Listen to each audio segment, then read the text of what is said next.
Welcome back to First Move. There have been concerns that recent events could spark a second coronavirus wave in the United States, Europe and elsewhere. As economies reopen and restrictions ease, more and more people are mixing in shops, restaurants and outdoor spaces. Not to mention anti-racism protests around the world that have seen thousands of people marching in close proximity.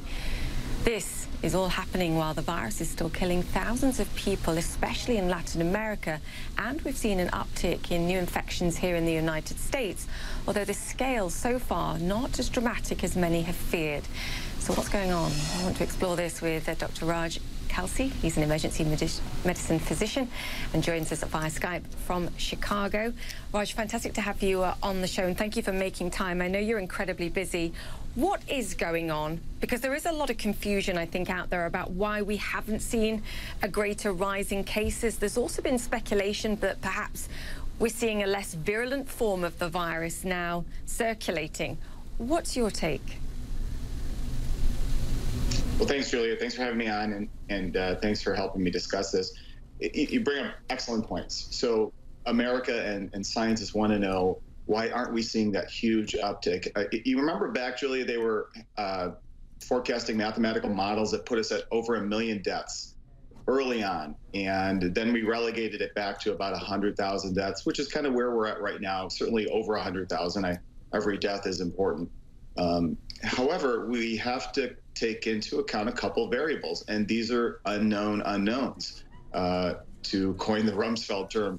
One of the unknowns is this virus becoming less aggressive? When we look at epidemiology and different viruses that are very aggressive, for instance, like SARS-1 and MERS, they kill the host off very quickly, so quickly that the human being that had the infection simply couldn't get to the next human being to make that contact, to make that next communication and cause viral spread.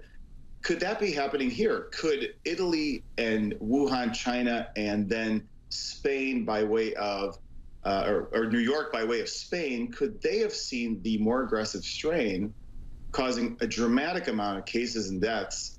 And by the time the rest of the country got it, and even now, we're just not seeing as many hospitalizations, we're not seeing as many deaths?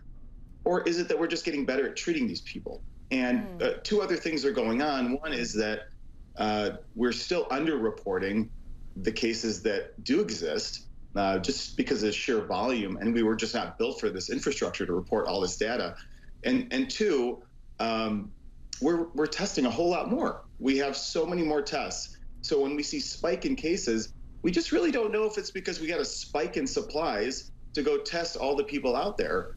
And the real data comes in the form of how many are hospitalized and how long are they hospitalized for, and of those hospitalized, how many die. It's fascinating to hear you say, I mean, 3 months has been light years in terms of you guys on the front line knowing how best to handle the cases that you're dealing with. But what you're saying about what we've seen in the past with other coronaviruses and the fact that we do tend to see the dominant strain version becoming is a weaker one. And that's certainly what Italian doctors are saying, and coming under fierce criticism, I think, through fears of complacency, or that we get complacent. Could the weather be playing a role here too? It's an interesting idea, and it certainly plays a role in the 4 coronaviruses that America never talked about and never knew about, perhaps until this novel coronavirus came about. There were 4 coronaviruses that we always associated as doctors with the common cold.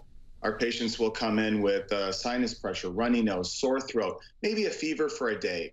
Anybody with any type of medical problems would come in with those symptoms and say, Doc, I think I'm sick. I think I have a sinus infection.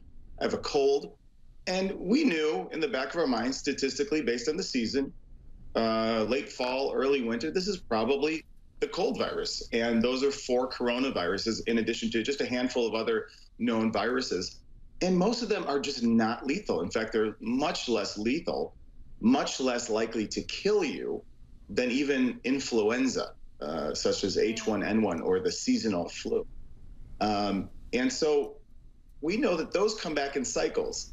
And we know that certain spike proteins, certain proteins on this novel coronavirus are very similar to the family of the other 4 milder coronaviruses.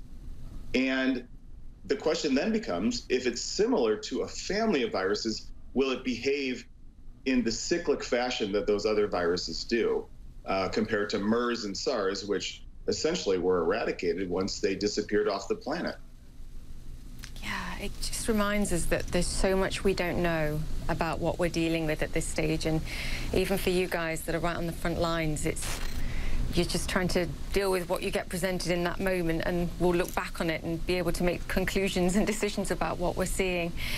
Dr. Kalsi, we will get you back because I have plenty more to discuss with you, but I have to wrap it up here. Great to have you with us. Dr. Raj Kalsi there. Thank you so much. Sure.